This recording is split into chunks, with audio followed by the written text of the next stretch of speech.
Those in favor of keeping the flag on State House grounds say they feel a renewed sense of frustration. Just a little while ago, we watched CPD, the Columbia Police Department, tape off this area outside the Walmart on Garner's Ferry Road. If you follow me, I'll show you a few of the items, give you an idea of what we've got. Right before show started, we put this thermometer inside the car. It was reading about 75 degrees when we put it in there, and as you can see right now, we're at about 100.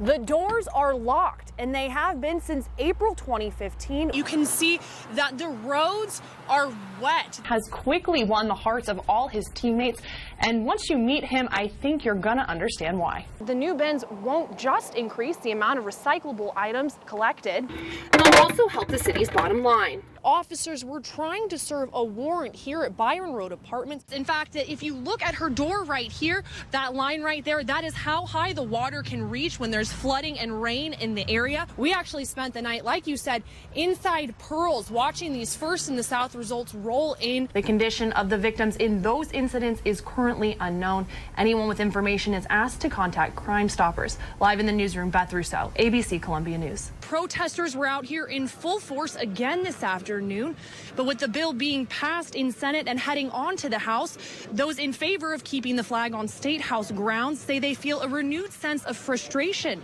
while those asking that the flag be removed tell me this is one small step towards unity. Take down the flag! Take down the flag! Thousands flocking to the Capitol, continuing the fight over the Confederate flag. It was not put on the dome in defiance of desegregation. Some arguing heritage. It's an emblem of honor to the men who died for it. While others are insisting hate. Immediately when you say the Confederate flag, you think about white men doing terrible things to American citizens. Bring it down! Outside the State House, no one is surprised by the bill's rapid passage in the Senate, but pro-flag ralliers can't stifle their disappointment. You know, it may not represent everybody that lives in South Carolina, but it represents South Carolina history. But anti-flag activists are inspired by the bill's progress and say it's a small step forward for South Carolina. It's time for this to go. If we can't do anything else, we can't bring back those 9 people, but we can remove this symbol. With the legislation now in the hands of the House, both sides anxiously await the decision they say could make or maintain history. Now, I have been out here for the past couple days speaking with members on both sides of this debate, and they all assure me that they will be out here protesting and debating and rallying until a final decision has been made. For now, live outside the State House, Beth Rousseau, ABC Columbia News. Hey guys, as you can tell from the scene behind me, there aren't many people braving these cold water temperatures just yet. But as things start heating up and people do head out to the river, Columbia Fire Department says that there's increased risk and the increased need for rescues, which is why they spent today prepping new personnel.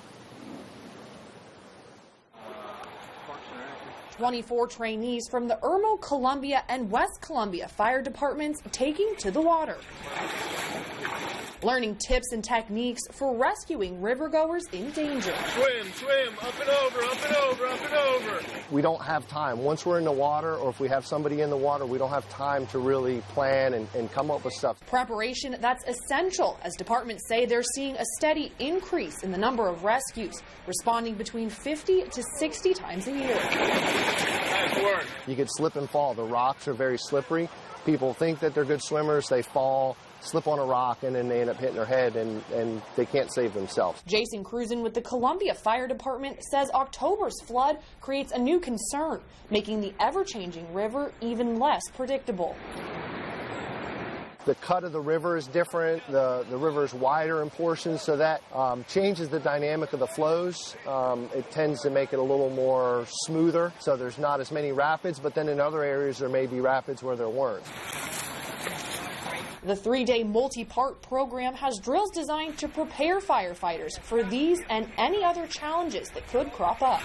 Let the water bring you down. If you want to conserve your energy, you need a hard swim, okay? Leaving them better equipped to help while staying safe. A lot of times rescuers themselves become victims and unfortunately sometimes die trying to rescue others. Now, firefighters say you can help prevent these situations by taking some precautions before you head out on the river. One thing they're really urging all residents to do is to be aware of changing water levels. If you go ahead and look down at the water moving past my feet, there's a pretty swift current going on right now, and that can change as water levels fluctuate. It can make for a really dangerous situation when you're out on the river. They also want everyone to have the proper flotation devices so that you have a nice, relaxing day on the river. Live at Riverwalk, Beth Rousseau, ABC Columbia News.